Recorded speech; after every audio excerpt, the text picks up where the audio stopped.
Chers apprenants, chers élèves, en ce qui concerne l'origine et le mode de formation, on dira que le sable provient de la dégradation des roches préexistantes. Je rappelle que les roches préexistantes, ce sont les roches endogènes, généralement granitiques. En effet, les roches granitiques s'altèrent sous l'action d'agents divers. Ça peut être l'eau, le vent, le gel, le dégel, et libèrent le quartz et le mica qui sont à leur tour altérés pour donner le sable.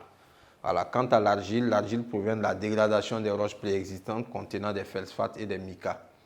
Voilà. Les débris de feldspaths et de micas s'associent pour former l'argile. Voilà comment ces deux roches se forment. Le sable et l'argile se forment par le processus d'érosion. La dégradation d'abord, le transport et le dépôt des sédiments. Les sédiments sont transportés par l'eau, par le vent, etc. Voilà. Donc, voici un peu ce qu'on pouvait dire sur les origines et le mode de formation du sable et de l'argile. Alors, on va avancer. Ça, c'était le petit 3. Alors, en petit 4, nous allions donner des exemples. On va citer des exemples de roches.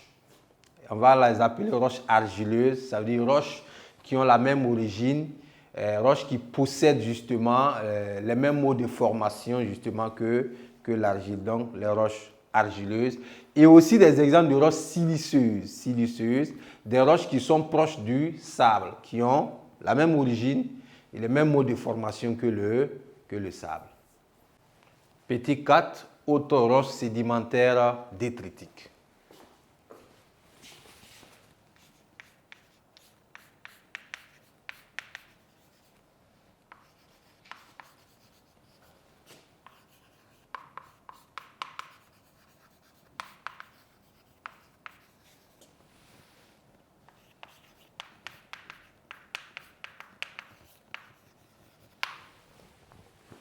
Bien, donc là, nous aurions deux groupes, les roches argileuses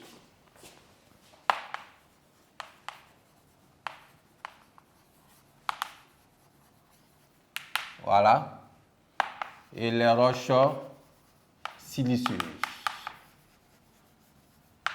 Roches argileuses, ce sont ces roches-là qui sont voisines à l'argile, les roches qui ont la même origine, le même mode de formation que l'argile.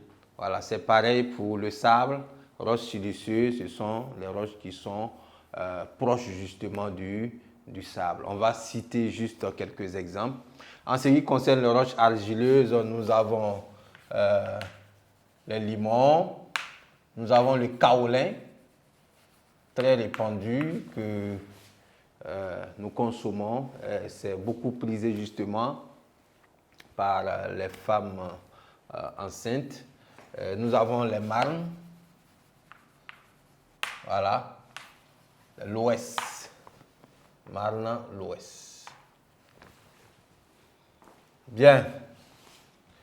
En ce qui concerne les roches siliceuses, les roches voisines au sable, on peut citer les grès, les galets, grès, les brèches, les poudins. Il y a le gravier, que vous connaissez très bien. Voilà. Grès, galets, brèches, poudins, gravier sont des exemples de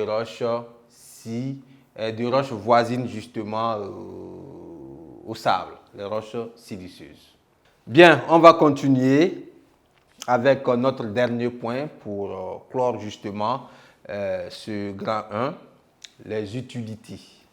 Voilà. Est-ce que le sable et l'argile nous rendent service? Est-ce que ça nous sert? C'est ce que nous allons voir dans cette 5e partie.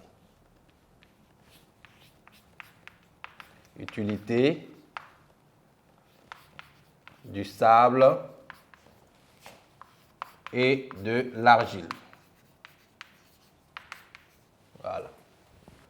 Bien, ici, il faut dire que le sable, c'est un matériau qui intervient dans la construction des édifices, que ce soit dans la construction des ponts, des barrages, que ce soit dans la construction des immeubles, nous faisons appel au sable. Donc, c'est un matériau assez important.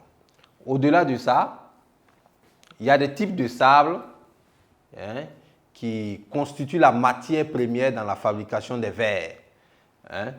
Nous buvons dans les verres, nous avons des assiettes en verre. Voilà, ça provient justement d'un certain nombre de types de sable. Donc, le sable intervient dans la fabrication des verres. Donc, déjà, vous voyez l'importance justement de cette roche. En ce qui concerne l'argile, ici, il y a la poterie. On utilise l'argile pour la fabrication des canaries, pour faire des objets d'art dans la poterie.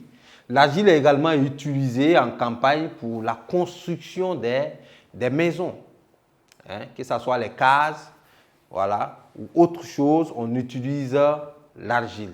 On utilise l'argile dans la construction des routes, les routes secondaires. Voilà, l'argile justement intervient à ce niveau-là. Donc du coup, l'un dans l'autre, on dira que ces deux roches-là ont une importance capitale justement dans la vie de l'être humain.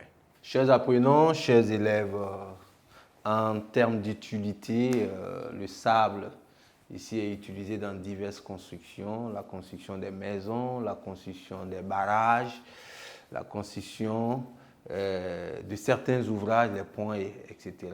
Il est mélangé au calcaire pour la fabrication des verres, des vitres. Voilà. Ce qui concerne l'argile, l'argile est utilisée dans la poterie, la briqueterie. L'argile verte, voilà, est utilisée dans la médecine. Voilà. Les terres argileuses sont fertiles pour l'agriculture. Voilà un exemple, les loess, le limon, ce sont des terres qui sont très fertiles pour l'agriculture. Chers apprenants, chers élèves, nous voici au terme de ce grand 1 où nous avions parlé des roches sédimentaires détritiques. Nous avons travaillé sur le sable et l'argile. Voilà. Donc, ce qui va suivre, ça serait le grand 2 où nous allions parler des roches sédimentaires chimiques. Et l'exemple pris ici, ça serait le sel-gemme et le calcaire.